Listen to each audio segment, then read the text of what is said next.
தமிழன் தொலைக்காட்சி நேயர்களுக்கு வணக்கம். கோலிவுட் அப்டேட்ஸில் நம்ம ஃபஸ்ட்டு பார்க்க போகிறது மில்லர் கேப்டன். ஓகே, கோலிவுட் அப்டேட்ஸில் நம்ம ஃபஸ்ட்டு பார்க்க போகிறது வின்னர் கேப்டன் மில்லர். அந்த படத்தை பற்றி தான் பார்க்க போகிறோம். கேப்டன் மில்லர் சமீபத்தில் ரிலீஸ் ஆச்சு. அது வந்து கலவையான விமர்சனங்கள் வந்துச்சு. அருண் மாதேஸ்வரன் அந்த படத்தை இயக்கியிருந்தார். சத்யஜோதி ஃபிலிம்ஸ், சத்யஜோதி தியாகராஜன் அவர்கள் இந்த படத்தை தயாரிச்சிருந்தாங்க. தனுஷ் அதே மாதிரி வந்து சிவராஜ்குமார் இவங்கெல்லாம் வந்து முக்கியமான ரோல்லாம் பண்ணியிருந்தாங்க. இதில் வந்து வேறு பல நட்சத்திரங்கள்லாம் நடிச்சிருந்தாங்க. இது வந்து ஒரு பீரியட் ஃபிலிம். அந்த பீரியட் ஃபிலிமில் ஒரு முக்கியமான வந்து ஒரு அரசியலை பற்றியும் அது பேசிச்சு. அதே மாதிரி வந்து பொது உடைமையை பற்றியும் அது பேசிச்சு. வன்முறை இதுக்கு தீர்வு இல்லை அப்படிங்கிற சில விஷயங்களை பற்றியும் அது பேசிச்சு. ஸோ இந்த படம் வந்து அப்போவே வந்து நிறைய பிரச்சனை இருந்துச்சு. என்னென்னா, இந்த படம் வந்து வேலராமமூர்த்தியோடைய நாவலை தழுவி ரைட்ஸ் வாங்காமல் எடுக்கப்பட்டுச்சு அப்படின்னு ஒரு பேர் அடிபட்டுச்சு. அதுக்கப்புறம் வந்து அதுக்கு விளக்கம் கொடுக்கப்பட்டாங்க. இப்போ அந்த பிரச்சனை வந்து கிடப்பில் போடப்பட்டிருக்கு. இது ஒரு பக்கம் இருக்கட்டும். கேப்டன் மில்லர் கலவையான விமர்சனத்தை வந்ததுக்கு காரணம் என்ன அப்படின்னு பார்த்தீங்கன்னா, அருண் மாதேஸ்வரன் அதுக்கு முன்னாடி எடுத்த எந்த படங்களுமே பெரிய ஹிட் அடிக்கலை. ஆனால் அருண் மாதேஸ்வரன் ஒரு வித்தியாசமான அட்டெம்ப்ட் கொடுத்துக்கிட்டே தான் இருந்தார். அதில் ஃபஸ்ட்டு ராக்கி அப்படிங்கிற அந்த படம். ராக்கி படத்தை நீங்கள் பார்த்தீங்கன்னா பிளாக் அண்ட் ஒயிட்டில் கொடுத்துருந்துருப்பாரு. அது பெருசாலாம் ரீச் ஆகலை. அது சொல்ல வர விஷயம் என்னென்னு நம்ம புரிஞ்சுக்கணும்னா, நம்ம வந்து கமல் சார்கிட்ட ஒரு 10 வருஷம் ட்ரைனிங் எடுக்கணும். அந்த மாதிரியான ஒரு விஷயம் இருக்கும். அதுக்கப்புறம் வந்து சானிக் ஆயுதம் அப்படின்னு ஓடிடி பிளாட்ஃபார்மில் செல்வராகவன் நடித்த ஒரு படம் வந்துச்சு. அதுவும் வந்து பெருசாலாம் ரீச் ஆகலை. ஸோ இந்த படத்துக்கு அந்த எதிர்பார்ப்புகள் குறைஞ்சிருச்சு. தனுஷ் அப்படிங்கிற ஒரு மிகப்பெரிய ஆளுமைக்காக மட்டும்தான் இந்த படத்துக்காக ஒரு கூட்டம் வந்துச்சு. ஸோ எப்படி இருந்தாலும் இந்த படம் ஒரு கலவையான விமர்சனம் தான் வந்துச்சு. பெரிய ரீச்செலாம் கிடையாது. ஆனால் இந்த படம் வந்து சமீபத்தில் இந்த படம் வந்து சமீபத்தில் வந்து நேஷனல் திரைப்பட விழா அப்படின்னு சொல்லக்கூடிய தேசிய திரைப்பட விருதுகள் வழங்கும் விழா அப்படின்னு சொல்லிட்டு லண்டன் மாநகரில் இந்த படம் வந்து அயலக சினிமாவில் அந்த பிரிவில் போட்டியிட்டுச்சு. அந்த போட்டியிட்டில் ஜெர்மானிய படங்களான 60 Minutes, ஹார்ட் பிரேக் அப்படிங்கிற படங்களுமே உள்ளே போட்டியிட்டுச்சு. இதில் வந்து சிறந்த அயலக சினிமாவாக இந்த கேப்டன் மில்லர் படம் வந்து இப்போ வந்து இந்த கப்பு முக்கியம் பிகிலு அப்படிங்கிற மாதிரி தட்டி தூக்குனதுனால வந்து இப்போ படக்குழுவினர் செம ஹாப்பியாக இருக்காங்க. ஏன்னா அருண் மாதேஸ்வரனும் தனுஷும் அவர்களும் ஏற்கனவே இளையராஜா அப்படிங்கிற அந்த பயோபிக் படத்தில் வந்து 2 பேரும் திரும்ப ஒர்க் பண்ணிக்கிட்டு இருக்காங்க அப்படிங்கிற அந்த ஒரு விஷயம் முக்கியமான ஒரு விஷயம். இந்த டயத்தில் இவங்களுக்கு இந்த விருது கிடைச்சது, கப்பு நமக்கு கன்ஃபார்ம் பிகிலு அப்படிங்கிற மாதிரி தான் இப்போ வந்து அந்த டீமில் வந்து பயங்கர ஹாப்பியாக இருக்காங்க. இது மட்டும் இல்லாமல் தனுஷுக்கு நிறைய பேர் வந்து வாழ்த்துக்கள் தெரிவித்த வண்ணம் இருக்காங்க. அருண் மாதேஸ்வரனுக்கும் வாழ்த்துக்கள் தெரிவித்த வண்ணம் இருக்காங்க. அருண் மாதேஸ்வரன் சமீபத்திய இன்டர்வியூவில் வந்து தேவையில்லாமல் ஒரு வாயை கொடுத்துருந்தாரு. நல்ல வேலை அது சர்ச்சையாகிறதுக்கு முன்னாடியே வந்து இந்த மாதிரி பேசிட்டாங்க. அது என்னையே அருண் மாதேஸ்வரன் வந்து வாயை கொடுத்துருந்தாரு அப்படின்னா, எனக்கு வந்து எனக்கு வந்து அந்த இன்டிமேசி சீன், ஐட்டம் சாங் இது வைக்கிறதுல எனக்கு விருப்பம் கிடையாது. ஆனால் வந்து ஒரு நியூடிட்டி, ஒரு செக்ஸுக்குள்ளே இருக்கிற ஒரு விஷயத்தை பற்றி எனக்கு படமாக எடுக்கணும்னு ஆசை இருக்குது. அதை நான் கண்டிப்பாக எடுப்பேன் அப்படின்னு சொல்லியிருந்தாரு. இன்டிமேசி சீன் இதில் இன்ட்ரெஸ்ட் கிடையாதுங்கிற, ஆனால் செக்ஸுக்குள்ளே இன்ட்ரெஸ்ட் இருக்குது அப்படிங்கிற ஒரு பேசு பொருளாக ஆகிறதுக்கு முன்னாடியே வந்து கேப்டன் மில்லர் விருது வந்து அவர் வாயை அடைச்சிருச்சு அப்படின்னு சொல்லிட்டு, அப்பா தப்புச்சண்டா அப்படின்னு சொல்லிட்டு சிலர் பெருமூச்செலாம் விட்டுக்கிட்டு இருக்காங்களே சொல்லி. வெல்கம் பேக் டு கோலிவுட் அப்டேட்டில் இப்போ பார்க்க போகிறது என்னென்னா, வரலட்சுமி சரத்குமார் அவங்களுடைய கல்யாணம். வரலட்சுமி சரத்குமாரோடைய கல்யாணம், நிச்சயதார்த்தம், அவங்களுடைய இன்ஸ்டாகிராம் ஃபோட்டோஸ் எல்லாத்தையும் போட்டாங்க. அவங்களுடைய அந்த கணவர் நிக்கலாய் சிகிச்சேவ் அப்படிங்கிறது வாய்க்கிலே வரல. அவர் வந்து கோவாவில் ஒரு பெரிய ரிசார்ட் வச்சுருக்காரு. அவர் வந்து பெரிய பிஸ்னஸ் அனலிஸ்ட்டு அப்படின்லாம் சொல்கிறாங்க. அவ்வளோ பணம் வச்சுருக்காங்க. இவங்களை பார்த்தாங்களே வந்து ஏதோ வந்து இந்த கிரேட் காளி மாதிரி இருக்கார். அவங்களுக்குள்ள லவ். அப்புறம் வந்து நிச்சயதார்த்தம் ஆகிடுச்சு. அது நிச்சயதார்த்தம் ஆனதுக்கப்புறம் இப்போ தாய்லாந்தில் 2 நாளைக்கு முன்னாடி மேரேஜ் இருந்துச்சு. சரத்குமார் அவர்கள் இன்விடேஷன் கொடுத்துருக்காரு. திடீர்னு இதெல்லாமே நடந்ததுனால எல்லாருக்கும் முறைப்படி அழைப்பு விடுக்க முடியல. ஆனால் திருமண தம்பதிகளோட நாங்கள் வந்து உங்களை சந்திக்கிறோம் அப்படின்னு ஒரு இன்விடேஷன் இப்போ கோலிவுட் சைடு எல்லாத்துக்குமே பரப்பிட்டுருக்காரு. ப்ரெஸ் பீப்புள் எல்லாருக்குமே கொடுத்துருக்காரு. இது ஒரு பக்கம் இருக்கட்டும். வரலட்சுமி சரத்குமார் ஆரம்ப காலகட்டங்களில் மத கஜ ராஜா அப்படிங்கிற ஒரு படம் அது ரிலீஸ் ஆகலை. எம்ஜிஆர் அப்படின்னு சொல்லிட்டு சுந்தர்சியோடைய இயக்கத்தில் விஷால் கூட ஃபஸ்ட் டைம் நடிக்கும்போது அந்த படத்தில் விஷால் அவர்களுக்கும் வரலட்சுமி அவர்களுக்கும் ஒரு பெரிய காதல் வருது. அந்த காதல் அதுக்கப்புறம் வந்து பெரிய பிரேக்கப் ஆச்சு. நிறைய இடங்களில் விஷால் வரலட்சுமி அப்படின்ற விஷயங்களே ஒரு ஈவன் சண்டைக்கோழி 2 படத்துலேயே வந்து விஷால் வரலட்சுமி அவங்க 2 பேரும் பிரேக்கப் பண்ணாலுமே நடிச்சிருந்திருப்பாங்க. அதுலேயே வந்து நிறைய பேர் வந்து திருவுக்காக வந்தாரா வருவுக்காக வந்திருக்காரா அப்படிங்கிற அளவுக்குலாம் நிறைய பேசுவாங்க. காரணம் என்னன்னா, அவங்களுடைய விஷால் வந்து நிச்சயம் வந்து வரலட்சுமி தான் கல்யாணம் பண்ணுவார் அப்படிங்கிற இடத்துல ஒரு பிரேக் விழுந்துச்சு. அதுக்கப்புறம் வரலட்சுமி சரத்குமார் அவங்களோட லைஃப்பில் வேறு எங்கெங்கேயோ போயிட்டாங்க. இப்போ வந்து அவங்களுக்கு ஃபைனலாக வந்து ஒரு மேரேஜ் ஆகிடுச்சு. இது ஒரு பக்கம் இருக்கட்டும். சரத்குமாருக்கு முதல் மனைவி வரலட்சுமி சரத்குமார் அவங்களுடைய அம்மா இந்த திருமணத்தில் பங்கேற்கவே இல்லையே அப்படிங்கிறதா ஒரு கேள்வி கோலிவுட்டில் ஏறுது. இதுக்கு என்ன காரணம்? ஏன்னா ராதிகா சரத்குமார் அப்புறம் வந்து அவங்க ஃபேமிலி எல்லாருமே அட்டன் பண்ணாங்க, எல்லாருமே இருந்தாங்க. ஆனால் சரத்குமார் அவங்களுடைய முதல் மனைவி அங்கே எங்கேயுமே பங்கேற்கவே இல்லையே, என்ன காரணமாக இருக்கும் அப்படிங்கிற கிசுகிசும் ஒரு பக்கம் எழுந்துக்கிட்டு தான் இருக்குது. எது எப்படியோ இன்னொரு பக்கம் என்னென்னா, ஒரு முக்கியமான பத்திரிகையாளர் ஒருத்தர் எல்லாருக்கிட்டையும் ஒரு பரப்பிக்கிட்டு இருக்க ஒரு செய்தி என்னென்னா, சரத்குமார் வரலட்சுமி சரத்குமார் கல்யாணத்துக்கு ஒத்த பைசா செலவு பண்ணலப்பா, செலவு பண்ணது ஃபுல் அண்ட் ஃபுல்லு வந்து மாப்பிள்ளை வீட்டு ஆளுங்க தான், இங்கே ஒன்றுமே பண்ணவே இல்லை அப்படின்னு சொல்லிட்டு இருக்காரு. ஏன் சரத்குமார் எதுவுமே செலவு பண்ணாமல் இருக்காரு அப்படின்னு ஆயிடுச்சு அப்படின்னு சொல்லி பார்த்தா அப்படி தெரியலையே. அவர் ஸ்டேஜில் ஆடுற ஆட்டத்தை பார்த்தா என்னமோ இளமை திரும்புதே அப்படிங்கிற மாதிரி ஆடிக்கிட்டு இருக்காரு அப்படின்னு சொல்லிட்டு ஒரு பக்கம் அதுவும் கான்ட்ரவர்ஷியலாக போயிட்டுருக்கு.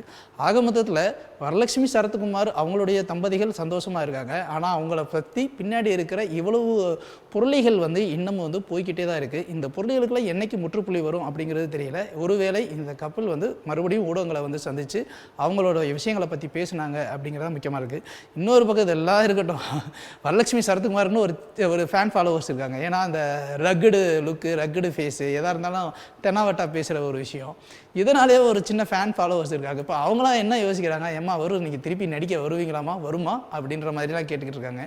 ஸோ வரலட்சுமி சரத்குமார் அவங்க கல்யாணம் பண்ணிட்டாங்க. ஆனால் வரலட்சுமி சரத்குமாருக்கு பின்னாடியும் இவ்வளோ பெரிய பிரச்சனை, இவ்வளோ பெரிய விலைகள்லாம் இருக்குது, இதெல்லாம் என்றைக்கு முடியும் அப்படிங்கிறத வந்துட்டு கோலிவுட்டில் ரசிகர்கள் மத்தியில் ஒரு மிகப்பெரிய எதிர்பார்ப்பு இருக்குது.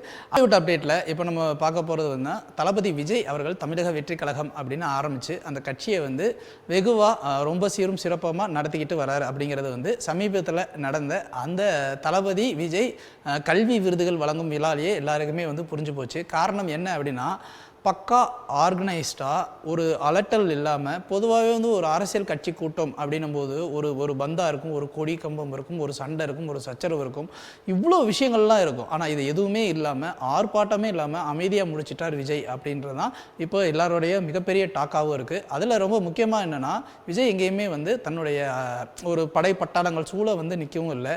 அதே மாதிரி இது பள்ளி மாணவர்கள் இருக்கிற இடம் அப்படிங்கிறதுனால ரொம்ப ஆர்கனைஸ்டாக, அதே மாதிரி ரொம்ப ப்ரொடெக்டிவாக வந்து சில விஷயங்கள் பண்ணாங்க அப்படிங்கிற அந்த ஒரு விஷயத்தையும் சொல்லியிருக்காங்க. ஸோ ஓவராலாக இவ்வளோ விஷயங்கள் இருக்கிறதுனால எல்லாருக்குமே வந்து ஒரு மிகப்பெரிய மனநிறைவு ஏற்பட்டுச்சு இந்த இதில் விருதுகள் வழங்கும் விழாவில் அட்டன் பண்ணதுனால அப்படின்னு சொல்லியிருக்காங்க.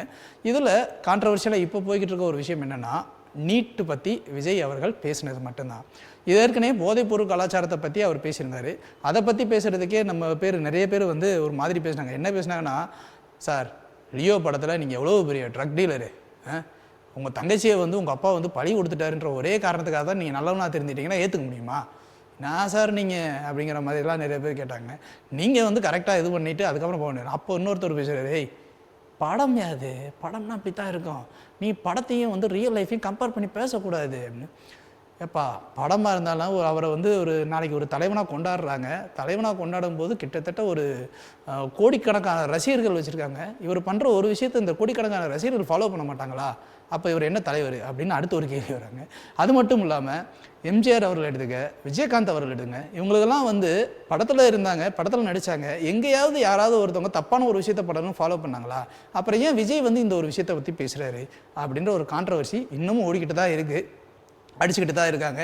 இது ஒரு பக்கம் இருக்க. இப்போ நீட்டை பற்றி பேச ஆரம்பிச்சிட்டாரு. இப்போ நீட்டை பற்றி பேசினதுனால நீட்டு வந்து நாங்கள் வந்து ஒரு பிராந்திய மொழிகளில் நாங்கள் படிக்கிற ஒரு விஷயத்த நீங்கள் வந்து வேறு ஒரு மொழியில் திணிச்சு நீங்கள் வந்து எங்களுக்கு சொல்லிக் கொடுக்குறீங்களே, இது எந்த விதத்துக்கு நியாயம்? அதனால் வந்து நான் வந்து நீட்டை வந்து ரத்து செய்யணும் அப்படின்னு வேண்டிக்கிறேன், தமிழக அரசுக்கிட்ட கேட்டுக்கிறேன் அப்படிங்கிற ஒரு விஷயந்தான். இப்போது இது வரைக்கும் பேசின ஒரு விஷயத்த விஜயை வச்சு பேசினாங்க. இப்போ அரசியல்வாதிகள் என்ன பேச ஆரம்பிச்சிட்டு இருக்காங்கன்னா, அடுத்த கமலஹாசன் ஆகிட்டார் விஜய் அப்படிங்கிற மாதிரி பேசிட்டாங்க. அது என்ன அடுத்த கமல்ஹாசன் ஆகிட்டார் விஜய் அப்படின்னா, ஏன்னா கமல்ஹாசன் அவர்கள் முதல்ல கட்சி ஆரம்பிக்கும் போது, மக்கள் நீதி மையம் அப்படிங்கிற அந்த கட்சி ஆரம்பிக்கும் போது லஞ்சம் ஊழலை ஒழிப்பேன் அப்படின்னு சொன்னார். எந்த கட்சி இதாக இருந்தாலும் நேர்மையாக இருக்கணும் அப்படின்னு நான் மையத்தில் தான் இருப்பேன் அப்படிங்கிற அளவுக்கு பேசினார். ஆனால் அவர் கடைசியில் வந்து ஒரே ஒரு எம்பி சீட்டுக்காக கட்சியை வந்து வெளியிலிருந்து ஆதரவு தரோம்னு சொல்லிட்டாருங்கிறதுனால நிறைய பேர் வந்து வெளியேறியே போயிட்டாங்க. இது ஒரு பக்கம் இருக்குது. இதே மாதிரி இப்போது விஜய் அவர்கள் வந்து திரும்பவும் வந்து நீட்டுக்கு வந்து தமிழக அரசுக்கு ஆதரவு தரேன் அப்படின்னு ஏன் சொன்னார் அப்படின்னு இந்த புலனாய்வு அதிகாரிகள் சிலர் இருப்பாங்க இல்லையா, அவங்க ஆராய்ச்சி என்ன சொல்கிறாங்க அப்படின்னா, அதாவது இப்போ அடுத்து வந்து கோட்டு படம் வந்து போஸ்ட் ப்ரொடக்ஷன் ஒர்க் போயிட்டுருக்கு. ஸோ அது யூஎஸில் வந்து சிஜி ஒர்க் எல்லாமே போய்கிட்டு இருக்கு. ஸோ இந்த படத்தை ரிலீஸ் பண்ணனா இங்கே வந்து ஒரு முக்கியமான ஒரு ப்ரொடியூசர் ஒருத்தர் இருக்கார். அவர் தயவு கண்டிப்பாக தேவை. அவர் வந்து படத்தை நடிக்கிற விட்டுட்டு வெளியில் வந்துட்டு இப்போ அரசியலுக்குள்ளே முழு மூச்சாக இறங்கி ஆரம்பிச்சிட்டாரு. ஆனால் அவர் தயவு இல்லைன்னா தமிழ்நாட்டுக்குள்ளே படம் ரிலீஸ் ஆகாது. தமிழ்நாட்டிலே ஓடல அப்படின்னா மற்ற ஊர்களையும் பெருசாக போகாது. அதனால் அவர் தயவு வேணும். அதனால் வந்து ரொம்பவும் பில்டப் கொடுத்து நாங்களாம் யார் தெரியுமில்ல அப்படின்னு பேசக்கூடாது. அப்படின்னால மறைமுகமாக சில உட்கட்சி பூசல்னால வந்து விஜய் வந்து இந்த மாதிரி இறங்கி வந்து பேசுகிறாரு. அது மட்டும் இல்லாமல் இதுக்கு அடுத்து ஒரு படம் பண்ண போகிறாரு வினோத்துக்கு. ஸோ அந்த படத்துக்கும் நிறைய விஷயங்கள் போய்கிட்டு இருக்கு. அதனால தான் வந்து இப்படியே மறைமுகமாக பேசி போயிட்டுருக்காரு அப்படிங்கிற மாதிரி ஒரு தகவல் வெளியே வருது. ஒருவேளை அந்த தகவல் உண்மையாகவும் இருக்கலாம், இல்லை பொய்யாகவும் இருக்கலாம். பட் விஜய் அவர்கள் சில விஷயங்கள் பேசும்போது எந்த ஒரு முகாந்திரமும் இல்லாமல் பேசிட்டாரு அப்படிங்கிற ஒரு விஷயந்தான் அரசியல்வாதிகள்கிட்ட ஒரு மிகப்பெரிய டாக்காக இருக்குது. அதே மாதிரி ஏன்னா கமல்ஹாசன் அவர்கள் பேசுகிறது பாதி வந்து அவருக்கு புரியுமா என்னன்னு தெரியாது, நமக்கே புரியாது. அப்படி இருக்கும்போது விஜய் அவர்கள் ரொம்ப தெளிவாக இந்த ஒரு விஷயத்தை எடுத்து சொல்கிறாரு. அப்போ சொல்லும்போது யாருக்கிட்ட சொல்கிறாரு? மாணவர்கள்கிட்ட சொல்கிறாரு. மாணவர்கள்கிட்ட வந்து அவர் ஒரு விஷயத்த சொல்கிறாரு அப்படின்னா நீட்டு தேர்வு வேண்டாம் அப்படின்னு சொல்லும்போது அவங்க மைண்ட் செட்டு எப்படி இருக்கும்? ஒரு நீட் தேர்வு வேணான்னு சொல்லிட்டாரே, சொல்கிற ஒருத்தர் வந்து மாணவர்கள் வந்து இப்போ நான் டாக்டருக்கு படிக்கிறதா இல்லை வேண்டாமா, நீட்டு எனக்கு வேண்டுமா வேண்டாமா அப்படின்ற ஒரு டபுள் ப்ராசஸ் வராதா? அது வந்து எப்போவுமே வந்து ரெண்டும் கெட்ட வயசுன்னு சொல்லுவாங்க.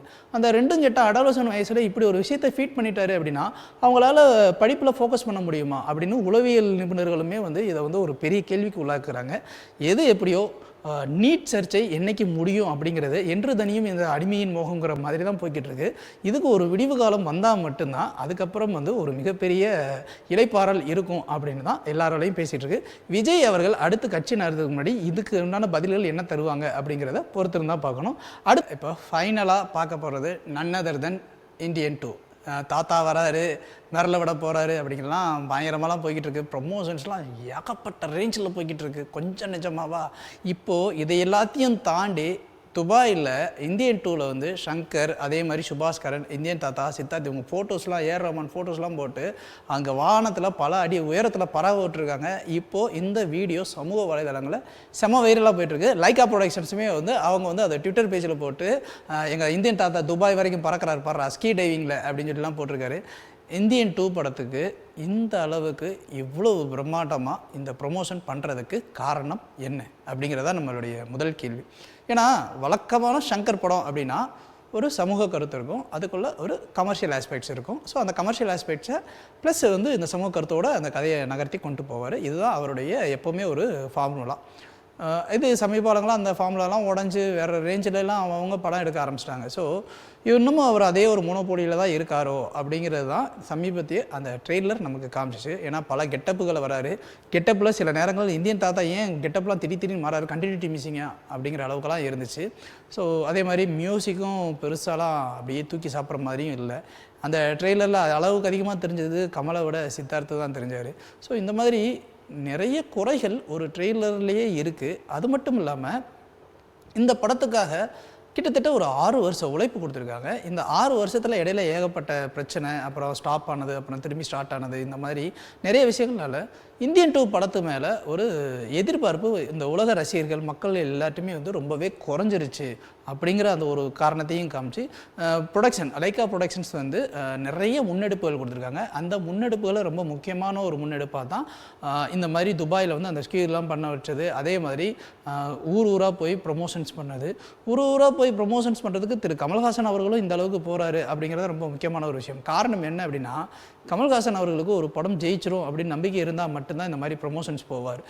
சமீபத்தில் விக்ரம் படத்தை எடுத்துக்கோமே, விக்ரம் படத்துக்காக மட்டும்தான் அவர் வந்து எல்லா இடத்துலையும் ப்ரொமோஷன்ஸ்க்கு போனார். காரணம் என்னென்னா அது அவருடைய ராஜ்கமல் ஃபிலிம் இன்டர்நேஷ்னலோடைய தயாரிப்பு. அதில் தான் அவர் இத்தனை படம் நான் பண்ணையா, ஒரு படத்தில் எனக்கு வந்து 200 கோடிக்கு மேலே கலெக்ஷன் ஆனது இல்லையா, இந்த ஒரே படத்தில் 1000 கோடி கலெக்ஷனில் கொண்டு வந்து உட்கார வச்சுட்டிங்களேயா அப்படின்ற அளவுக்கு அவர் ரொம்ப வந்து சந்தோஷத்தில் துண்டி குதிச்சார். அந்த அளவுக்கு அந்த படம் ஒரு ரீச் கொடுத்துச்சு. அதே கமல்ஹாசன் அவர்கள் விஸ்வரூபம் படத்துக்கு எவ்வளோ பிரச்சனை இருந்துச்சுங்கிறது நமக்கு தெரியும். விஸ்வரூபம் 2க்கு வந்து அவருடைய ஆஃபீஸில் ஒரு முட்டுச்சந்தில் உட்கார வச்சுட்டு ஒரு சாதாரணமாக எல்லாருக்கும் ஒரு மிச்சரையும் லட்டையும் கொடுத்து ப்ரொமோஷன்ஸ் பண்ணார். வேறு எங்கேயுமே பண்ணவே இல்லை. காரணம் என்னென்னா அவருக்கு தெரியும் அந்த படம் ஓடாது அப்படின்னு. அந்த படம் ஓடாதுங்கிறது தெரிஞ்சதுனாலே என்னவோ தெரியல, பத்திரிகையிட்ட நாங்கள் ஒரு படத்தை ரிலீஸ் பண்ண போகிறோம் அப்படிங்கிறத வந்து ரொம்ப சிம்பிளாக அழகாக சொல்லிட்டு போயிட்டார். ஸோ இந்த இடத்துல தான் இப்போது நம்ம யோசிக்க வேண்டிய ஒரு விஷயம். இது லைக்கா ப்ரொடக்ஷன்ஸ்க்காக இவர் வந்து இறங்கி ஓடுறாரா, இல்லை உதயநிதி ஸ்டாலினுக்காக ரெட் ஜெயின் மூவிஸ்க்காக இறங்கி ஓடுறாரா, இல்லை சங்கருக்காக இறங்கி ஓடுறாரா, இல்லை கமல்ஹாசன் இந்தியன் 2ல் அந்த கேரக்டர் மேலே உள்ள நம்பிக்கையில் இறங்கி ஓடுறாரா அப்படிங்கிற இந்த பல கேள்விகள் வந்து இப்போ நெட்டிசன்ஸுக்கு மத்தியில் ஓடிக்கிட்டு இருக்கு. காரணம் என்ன அப்படின்னா, இந்த படத்தோடைய அந்த கதை அம்சங்கள் மட்டும்தான். ஏன்னா நம்ம முன்னாடியே சொன்ன மாதிரி அவருடைய சங்கருடைய அசிஸ்டண்டான அட்லி அவர்களே வந்து ஜவான் படத்தில் இந்த மாதிரியான விஷயங்கள்லாம் எடுத்துட்டார். இப்போ சங்கர் இதுலேருந்து எப்படி வித்தியாசப்படுத்தி ஒரு விஷயத்தை காட்ட போகிறார் அப்படிங்கிறது தான் ஒரு மிகப்பெரிய கேள்விக்குறியான ஒரு விஷயம். இவர் அதை எப்படி எடுக்க போகிறார் என்ன அப்படிங்கிறது ஜூலை 12ஆம் தேதி தெரியும். அது மட்டும் இல்லாமல் இந்த படத்துக்காக இவங்க துபாயில் இவ்வளோ தூரத்துக்கு ப்ரொமோஷன்ஸ் பண்ணுறாங்க அப்படின்னா, படத்தோட பட்ஜெட் வந்து ஒரு 500 கோடி வச்சுக்குவோம். ப்ரொமோஷன்ஸே ஒரு 100 கோடி போயிடும் போலையா அப்படிங்கிற மாதிரி தான் இருக்குது. ஏன் அவ்வளோ ப்ரொமோஷன்ஸு? உள்ளுக்கு ஒன்றுமே இல்லை அப்படின்னா, உரிக்க வெங்காயத்தில் ஒன்றுமே இல்லை அப்படின்னா, அது வந்து நாங்கள் வெங்காயம் சொல்லி நாங்கள் விற்றுக்கிட்டே இருந்தால் தான் அது ஓடும் அப்படின்வாங்க. இல்லை அப்படின்னா அது ஓடாது அப்படின்வாங்க. ஒரு வேளை அது உள்ள உரிக்க ஒரு வெங்காயம் ஒன்றுமே இல்லை அப்படிங்கிற ஒரு காரணமாக, இல்லை உண்மையிலே இந்த படத்தில் நிறைய விஷயங்கள் இருக்கா அப்படிங்கிறதான் கேள்விக்குறி. அடுத்து வந்து செகண்ட் சிங்கிள் வந்து ரிலீஸ் ஆச்சு. இந்த மாதிரி அனிருத்தோட மியூசிக் வந்து பொதுவாகவே வந்து முன்னாடியில் வந்து ஆளுமா டோலுமான்னு வந்துச்சுன்னா ஊரெல்லாம் பட்டி தொட்டிலாம் பாருங்க. ஆனால் இந்தியன் படத்துடைய பாடல்கள் வந்து கப்சிப்னு இருக்குது. என்ன காரணம் அப்படிங்கிறதான் இது வரைக்கும் புரியவே இல்லை. ஸோ அனிருத் ஒருவேளை இசை தெரிந்தவராக இருக்கும் பட்சத்தில் அவர் வந்து அந்த மியூசிக்கில் வந்து அந்த அரேஞ்ச் பண்ணுற அந்த ஒரு விஷயத்தை புரிக்கும் பட்சத்தில் இந்தியன் 2 படத்துடைய கதையை நகர்வுக்கு ஏற்றாப்புல அவர் வந்து இசை கொடுத்துருந்தாருன்னா இந்த படம் நல்லாவே போகும் அப்படின்னு சொல்லிட்டு நிறையா திரை விமர்சகர்களும் பேசிக்கிட்டு இருக்காங்க. ஆக மொத்தத்தில் இந்தியன் 2 இவ்வளோ பெரிய ப்ரொமோஷன்ஸ் என்ன கொடுத்தாலும் படம் எப்படி இருக்குது அப்படிங்கிறது மக்கள் தீர்ப்பே மகேசன் தீர்ப்பு அப்படிங்கிறது ஜூலை 12ஆம் தேதி தான் இந்த உலகத்தில் இருக்கிற எல்லாருக்குமே தெரியும். என்ன நேயர்களே, இன்றைக்கி கோலிவுட் அப்டேட்ஸில் இருக்கிற அப்டேட்ஸ் எல்லாத்தையும் நம்ம பார்த்தோம். மீண்டும் அடுத்த வாரம் இன்னும் சுவாரஸ்யமான அப்டேட்ஸோடு நான் வந்து உங்களை சந்திக்கிறேன். அது வரைக்கும் பை.